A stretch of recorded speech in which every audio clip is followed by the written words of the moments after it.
Ladies and gentlemen, gather round as we delve into the eerie and fascinating world of werewolves.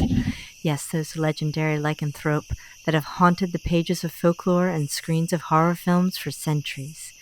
Today we'll explore the historical accounts of werewolf trials and the curious, often downright bizarre methods people use to hunt these creatures. Buckle up, it's going to be a howling good time.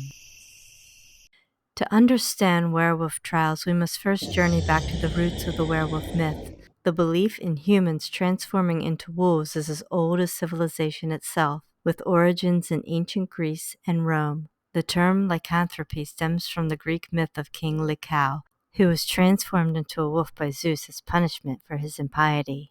In these early times, becoming a werewolf was often seen as a curse or divine retribution rather than an inherent evil nature. Fast forward to medieval Europe, a time when werewolf hysteria reached its peak between the 15th and 18th century. Europe was a hotbed of werewolf trials, much like the infamous witch hunts. The werewolf trials were fueled by superstition, fear, and a little too much imagination, with accusations flying left and right. People believed that werewolves were humans who had made pacts with the devil or used magical salves to transform into wolves. The transformation was thought to be complete under the light of the full moon, when these individuals would shed their humanity and take on the feral, predatory nature of wolves. One of the most famous cases was that of Peter Stumpp in Bedburg, Germany. Stumpp was accused of turning into a werewolf and committing gruesome murders. Under torture, he confessed to using a magical belt given to him by the devil to transform. He was executed in a particularly brutal manner, befitting the macabre nature of his alleged crimes. In Livonia, modern-day Latvia and Estonia, an old man named Thiess claimed to be a werewolf of God. He insisted that werewolves were agents of heaven, fighting against witches and devils. Despite his unique take on lycanthropy, Thiess was found guilty of heresy and flogged. In Poligny, France, 3 men, Pierre Birgel, Michael Verdun, and Philibert Montot, were accused of being werewolves. Under torture, they confessed to making a pact with the devil and using an ointment to transform into wolves. They were executed by burning, a common fate for those accused of such dark deeds. Identifying a werewolf was no easy task, but medieval folk had their ways. It was believed that werewolves bore certain physical markers, such as a unibrow, hairy palms, or excessive hair growth.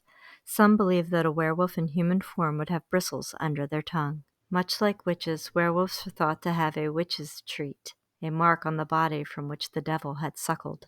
This could be a mole, scar, or any unusual mark. Suspicious behavior such as nocturnal wanderings, unusual strength, or a penchant for raw meat could mark someone as a werewolf.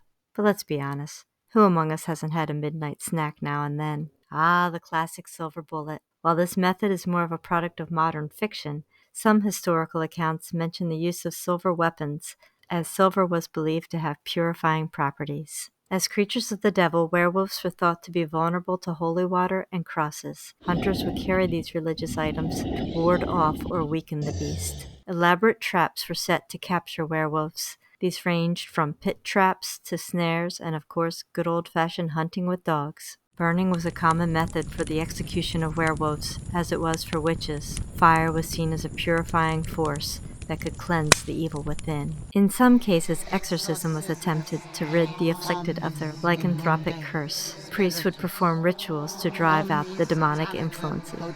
By the 18th century, the werewolf panic began to wane as the Enlightenment brought a more scientific and rational approach to the world. Lycanthropy started to be viewed more as a mental disorder than a supernatural phenomenon. Today, clinical lycanthropy is a rare psychiatric condition where individuals believe they can transform into animals. The history of werewolf trials is a testament to the power and fear of superstition in shaping human behavior. While we now understand these tales through the lens of folklore and psychology, they remain a captivating part of our cultural heritage. So the next time you hear the howl of a wolf on a moonlit night, remember the strange and fascinating history that lies behind those chilling sounds.